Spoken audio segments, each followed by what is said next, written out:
After the American Revolutionary War ended in 1783, Britain did not attempt to retake the United States, primarily because of shifting global priorities, political costs, and practical challenges. Although the loss of the American colonies was a blow, Britain quickly pivoted its focus to other, more lucrative territories and strategic interests in the Caribbean, Canada, India, and eventually Australia and Africa. These regions offered profitable trade opportunities and resources that were easier to control than a rebellious American territory. The War of 1812 was the closest Britain came to a military confrontation to reassert control, but this conflict was not aimed at full-scale reconquest.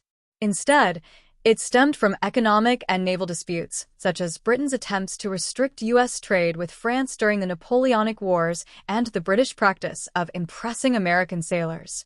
Despite fighting on American soil, Britain's goal was not to reclaim the former colonies, but to assert its naval dominance and safeguard Canadian borders. When the war ended in 1815 with the Treaty of Ghent, both sides essentially returned to the pre-war status quo. By the 19th century, Britain also faced internal changes and challenges, including the Industrial Revolution, political reform movements, and expanding colonial interests around the world.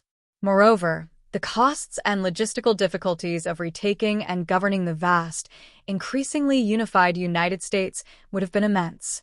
The United States had become both politically stable and economically resilient, and Britain found that maintaining a strong trading relationship with the U.S. was more beneficial than re-engaging in costly conflict.